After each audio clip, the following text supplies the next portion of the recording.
네, 의원님 반갑습니다. 우리 당선되신 거 축하드리고. 네, 감사합니다. 이렇게 또 시간 내주셔서 인터뷰 응해주셔서 진심으로 감사드리겠습니다. 네, 첫 번째 질문 들어가겠습니다.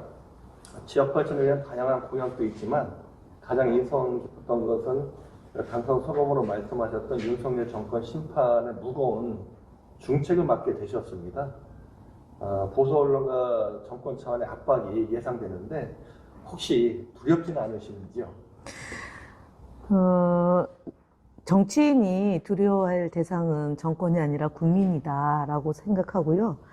국민들과 약속한 내용을 잘 지키는 정치를 하겠다. 이제 이 말씀을 제가 드리겠습니다. 그리고 사실은 이번 총선은 윤석열 정권 심판에 대한 국민들의 그 열화와 같은 성원이 보여준 거고, 특히 저희 야당의 192석을 얻은 것은 윤석열 정권 2년 동안 그 실정에 대한 심판이다. 그래서 정권의 레임덕은 이미 시작됐고 가속화됐다. 두려워할 것이 없고 국민들이 요구하는 바대로 개혁 과제를 성공리에 마무리하는 것이 제가 해야 될 일이다 이렇게 생각합니다. 지난 그 방송통신위원회의 의원 시절에 많은 고초를 겪으신 걸로 알고 있습니다. 가장 실망스러웠던 사건과 언론 개혁을 표방을 하셨는데 이 방향성에 대해서 설명을 해주시면 우리 유권자분들한테 큰 도움이 되실 것 같습니다. 지금 이제 방송통신위원회라고 그 대통령 직속기구이긴 하나 소속기구, 그러니까 직속기구와 소속기구가 있는데 직속기구는 독임제기구, 이제 장차관들로 구성되어 있는 데가 직속기구입니다. 그러니까 보좌 기능을 하는 게 이제 직속기구이고 저희 방송통신위원회는 대통령 소속기구입니다. 그러니까 대통령이 임명하는 위원장과 이제 상임위원으로 구성이 되는데 5인 합의제 기구가 저희 방송통신위원회의 그 설치법에 명시되어 있습니다. 위원장은 국회에서 인사청문회를 통해서 그 통과되면 대통령이 임명하는 절차를 밟는 거고요.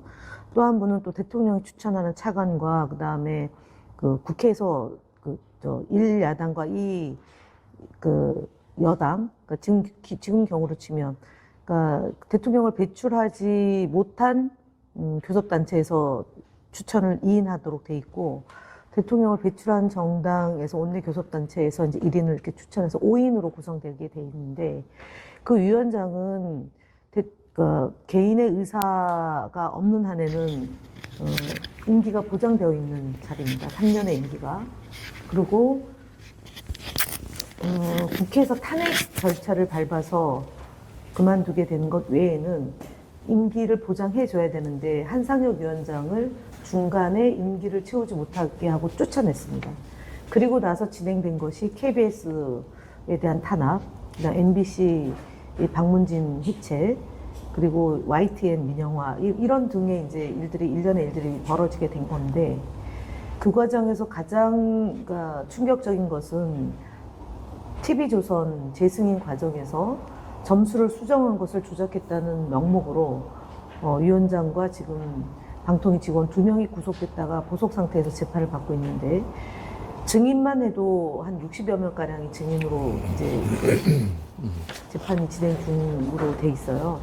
사실 30년 가까운 직장 생활을 하던 공무원이 현직에서 쫓겨나고 그리고 정신적, 경제적 이루 말할 수 없는 그 피해를 보고 있다. 이제 이 점에서 가장 안타까운 거고요. 그리고 공무원들이 바람보다 먼저 눕는다는 그런 그 속설처럼 정권이 뒤바뀌자 그 방송통신위원회에서 한 번도 검토되지 않은 텔레비전 수신료 분리징수 그거를 졸속적으로 처리를 하는데 부안해동했다. 이 점에서 또 한편의 그 충격이죠. 어떤 분들은 구속돼서 지금 고초를 겪고 있고 어떤 공무원들은 정권에 아부하는 형태로 지금 방통위가 왜곡되고 있다. 이 점이 제가 방송통신위원회에 있으면서 가장 심각하게 봤던 사안입니다. 그래서 공무원은 국민을 전체를 대상으로 봉사하는 자리인데 대통령의 지시 또는 대통령의 요구를 마냥 거절할 수는 없지만 그래도 법에 충실해야 되는데 그러지 못한 점이 이후에도 두고두고 문제가 될 거다 이렇게 봅니다. 늘 보면 이제 민주당이 그 다수당을 이루고 있으면서 늘 안타까운 게 그 수세적인 상황에서 늘 보면은 당한다라고 하는 그런 이미지들이 참 많거든요. 어떻게 이제 의원님께서 이제 당선인께서 들어가시면 이 언론 개혁 확실하게 어떻게 자진하십니까? 저희 민주당이 지난 이제 그 21대에 180석을 얻었음에도 불구하고 제대로 된 개혁을 하지 못했다라는 네. 지적을 받고 그럼에도 불구하고 22대에 윤석열 정부가 그 국정 실패, 그 다음에 경제 파탄, 민주주의 위기, 평화 위기를 그 지금 초래했다라는 점에서 이제 심판을 받은 거잖아요. 되돌아가면 문재인 정부 때 저희가 180석을 얻었음에도 불구하고 제대로 못한 것은 사실은 초기에 개혁 과제를 실시할 수 있는 몇 개월 동안 당이 당시의 당대표가 제 역할을 하지 못했고 또 국회의원들이 여당 때 선출된 국회의원들은 사실은 전문성 내지는 투쟁 의지가 좀 보다는 그 분야의 전문가들이 많이 이제 배출됐기 때문에 형태와 형식이 달라졌다라고 볼 수 있을 것 같습니다. 그러니까 그러니까 여당 때 당선됐던 국회의원들이기 때문에 그 변화되는 속도에 순응하지 못해서 형성된 거고 그와 무관하게 윤석열 정부가 법 개정을 통해서 저희가 뭐 특검법을 국회에서 처리해도 거부권을 행사한다거나 법률 개정을 통해서 뭔가 하려고 해도 시행령 통치를 했지 않습니까? 예. 그런 문제가 오히려 더 심각한 거고 또 검찰에 의해서 독재를 시행했는데 언론이 제 역할을 하지 못했다. 언론이 견제 기능이 없어졌다. 그래서 사실 검언 유착된 상태에서 정권을 행사했기 때문에 야당의 견제 기능이 무력화됐다라고 보는 시각도 존재해야지만 균형감 있는 지적이라고 보고요. 물론 제대로 역할을 못했다라고 하는 점에 대해서는 저희도 스스로 반성을 많이 이제 해야 되는 측면도 있고요. 그렇다면 22대에서 어떻게 할 거냐고 하면 지금 이제 당이 초기 3, 4개월 동안 특히 6월달 개원함과 동시에 두세 달 동안 저희가 해야 될 과제들, 특히 이채 양명주, 그러니까 이태원 문제, 최상병 문제, 그다음에 양평 고속도로 문제, 명품 핸드백 수수권, 그다음 주가 조작권 이렇게 5가지를 저희가 총선 때 메인 이슈로 국민들에게 이 문제만큼 반드시 저희가 해결하겠다는 약속을 했기 때문에 그 중에서 특히 최상병 특검법을 다 재상정해서 처리하는 문제. 지금 이제 5월 3일 날 이제 처리를 할 예정인데 그 부분과 함께 더불어 이제 그 고속도로 문제 이런 것들을 이번 21대 국회에서 할 수 있는 것은 마무리를 짓고 만약에 안 된다면 22대의 개원과 동시에 특검법을 통해서 국민들이 해결해야 되는 문제들을 저희가 앞장서서 하겠다. 특히 지금 방송통신심의위원회, 그 선거방송심의위원회에서 무더기로 지금 언론사의 보도를, 징계를 주고 있는데 그것도 다 특검법, 특히 김건희 특검법과 연동된 사건과 맞물려 있다. 그래서 지금 현재 우리나라가 이렇게 파행적으로 운영되고 그러니까 국민들이 공정과 상식이 없는 이유 중에 하나가 그러니까 성역화되어 있는 김건희 여사 건과 관련된 문제를 어쩌면 22대에 가장 해결해야 될 숙제 중에 하나다 이렇게 볼 수 있겠습니다. 네. 예, 감사합니다. 우리 당선인님 또한 그 언론의 그 피해를 보신 분 중에 한 분이신데요. 대표적인 것이 우리 이제 세월호 사태와 관련된 사건 아니겠습니까? 근데 유권자들께서는 주로 그 사건 발생 초기에 그 뉴스만 어렴풋하게 기억하시고 이제 회자되고 있는데 그 이후에 어떻게 전개됐는지를 잘 모르시는 분들이 많습니다. 그래서 혹시 그거와 관련한 설명을 좀 부탁드리겠습니다. 어쨌든 이제 가짜 뉴스, 허위 조작 정보를 생산함으로 인해서 많은 분들이 피해를 보죠. 기본적으로 이제 저희 이재명 대표도 그런 일로 계속적으로 이제 왜곡 보도, 허위 조작 정보를 통해서 악마화시켜서 마치 큰 문제가 있는 것처럼 해서 결국 총선전에 영향을 미치려고 했던 건데, 제 사건은 세월호 유가족들을 일반 시민과 그 갈등의 소재로 지금 썼던 거지 않습니까? 그리고 그 이후에 제가 이제 1심, 2심 다 무죄 받고 종료가 됐는데, 이후에 김기춘에 의해서 이것이 공작으로 진행됐다라는 것이 김영한 비망록, 박근혜 정부 때 민정수석을 했던 그 김영한 수석, 전 수석, 그리고 이제 이분은 이제 암투병으로 몇 개월 살고 이제 저 세상으로 가셨는데, 그분의 그 비망록에 보면 이 세월호 유가족과 대리기 사건이 어떻게 악용됐는지가 다 기술이 돼 있죠.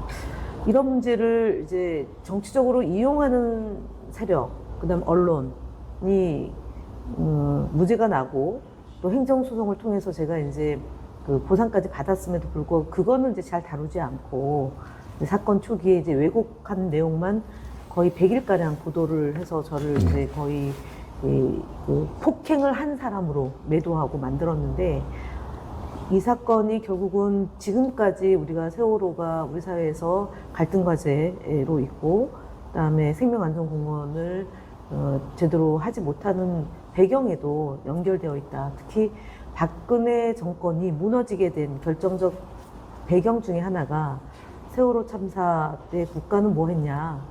부작위한 살인행위에 대해서 제대로 사과하고 반성하지 못하고 기억과 기록을 하지 않음으로 인해서 지금까지 안 사는 그 이제 갈등이 이제 계속 이제 진행되고 있는데, 결국은 이제 제가 풀어야 될 숙제 중에 하나도 그런 대형 참사가 벌어지고 난 뒤에 어떻게 국가와 국민을 위해서 수습하느냐, 이것이 정권의 그 명운을 가름하는 거기 때문에 결국 이제 제가 연결되어 있다고 무리하게 엮었던 것은 무죄가 됐고, 그다음에 가짜 뉴스를 생산해낸 언론들이 여전히 이제 우리 사회의 보수 언론으로서 역할을 하고 있는데, 그런 부분에 대해서는 결국은 끝까지 바로잡는 노력을 해야지만 그러니까 변화가 이루어질 수 있는 거라고 보고, 그런 피해를 입었던 분들이 그러니까 그 피해서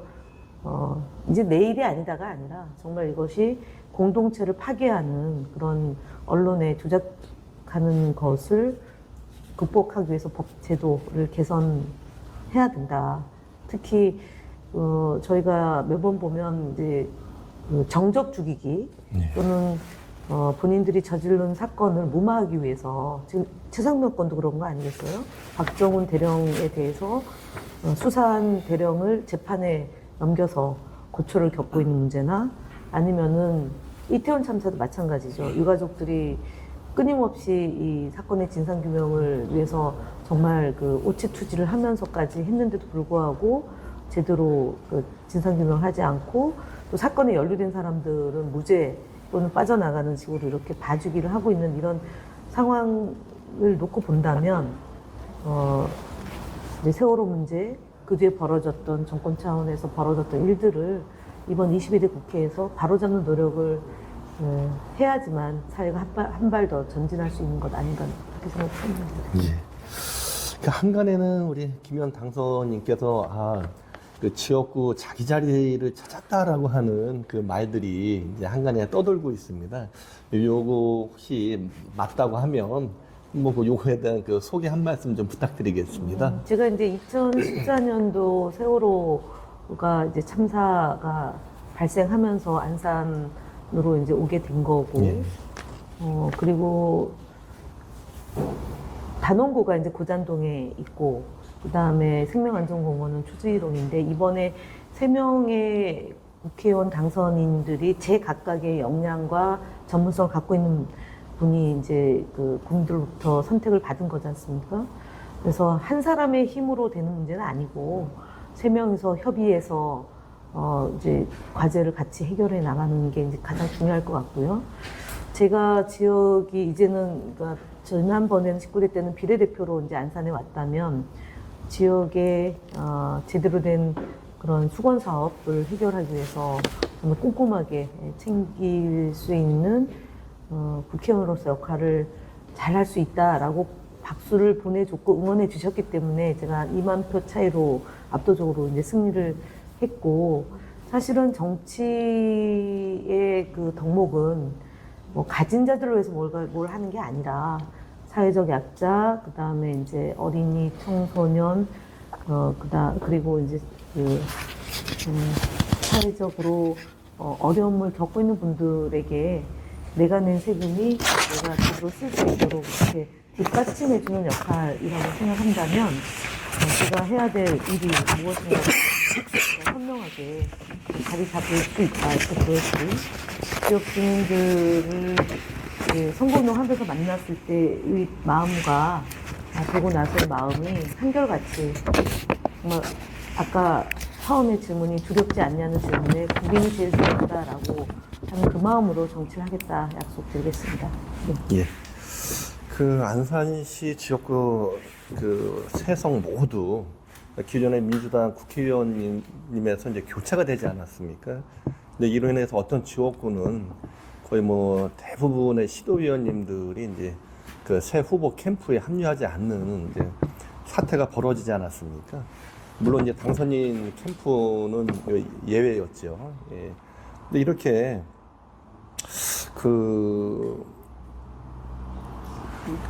이제 공약이라든지 아니면 지역 민원을 해결하기 위해서는 단합된 힘이 필요한데 이러한 모습들을 보시면서 우리 이제 어떠한 견해를 갖고 계신지 한 말씀 부탁드리겠습니다. 저는 민주주의, 선거는 민주주의 꽃인데 경선을 통해서 민주당의 후보로 된 분을 돕지 않고, 그리고 또 심지어 방해하고 또 괴롭히고 이런 일들이 이제 발생한 점에 대해서는 사실 그거는 안산 시민과 당원들에게 대단히 잘못된 행태이다. 그리고 선출직 공직자가 승복하지 못하는 그런 모습을 보여준 것은 대단히 실망스러운 거다라는 점을 먼저 지적을 하고요.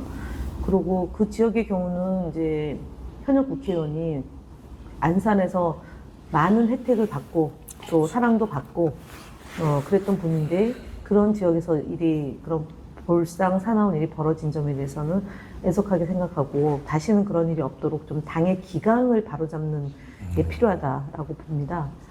다만 이제 경기도의회나 안산시의회가 해야 될 일이 있고 또 임기가 있기 때문에 그분들이 좀 본인들의 잘못된 행태에 대해서 좀 사과하고 앞으로 바로 의정활동을 할 수 있었으면 하는 바람이 이제 먼저고, 그것이 아니라면 시민들이 좀 회초리를 들어주셔야 되는 거 아닌가 이런 생각이 또 듭니다.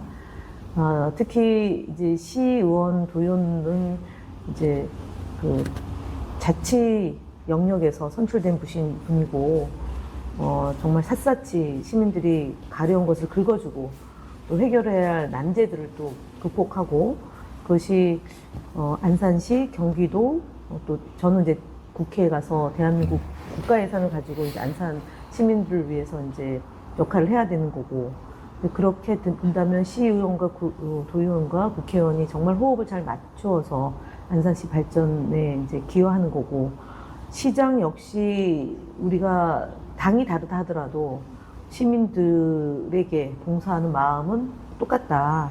그래서 더욱더 견제하고 균형감 있게 시정을 펼칠 수 있도록 저희가 감시 감독을 소홀히 하지 않고, 또 저희가 협조와 협력할 것이 있다면 최선을 다하고, 그것이 아니라면 바로잡는 노력으로 이렇게 시민들에게 이제는 좀 이전하고 다르다, 많이 좋아질 것 같다라는 기대와 희망이 그냥 기대와 희망이 아니라 구체적으로 구현될 수 있도록 역할을 해야 된다는 말씀과 함께, 이제 4월 10일로서 총선은 이제 끝났고 22대 국회의 출발 지점에 있는 만큼 그렇게 좀 잘못된 문화, 관행들은 좀 다 버리고 과감하게 새롭게 좀 거듭나는 그 변화와 혁신, 그 다음에 공천혁명을 통한 시민들의 선택이 좀 제대로 될 수 있도록 협력관계가 유지돼야 된다, 협력해야 된다고 봅니다. 바쁘신 중에도 이렇게 인터뷰에 응해 주셔서 감사드리고 혹시 마지막으로 우리 유권자분들 시민들께 하고 싶은 말씀 있으면 부탁드리겠습니다. 예, 제가 그 안산 시민들을 저를 선택해 주셨고 경선에서도 그랬고 또 이제 본선에서도 시민들이 압도적으로 더불어민주당과 저 김현을 선택해 주신 점에 대해서 진심으로 감사를 드리고 오랫동안 안산에서 활동하면서 이제는 안산 시민들과 함께 정치를 해도 준비된 김현에게 표를 줘도 되겠다라고 해서 이제 제가 선택을 받았습니다. 선택하는 과정에서 민주당이 해야 될 일, 그다음에 정치인 김현이 해야 될 일을 꼼꼼히 잘 챙겨서 시민들의 성원에 보답하고 안산시가 거듭날 수 있도록 최선의 노력을 기울이는데 시민들과 함께 소통하고 동행해 주시면 진심으로 감사드리겠다는 말씀 드립니다. 정말 안산은 위대한 도시입니다. 왜냐하면 10년 전에 겪었던 그 아픔이 그 유가족과 희생자들의만의 아픔이 아니라 안산 시민들이 함께 극복해왔던 과정이기 때문에 그 과정이 정말 대한민국 국민들에게 감동을 줬고 그리고 전 세계에서도 생명안전 도시로서의 안산이 더욱더 이제 각광받는 때가 머지않아 올 것이라고 생각이 들고 그 과정에서 안산 시민이 희생하고 헌신하고 바로 세우는 역할을 해주신 점에 대해서 대한민국 국민 모두가 감사하고 있다는 점을 제가 또 이 자리를 통해서 전달드립니다.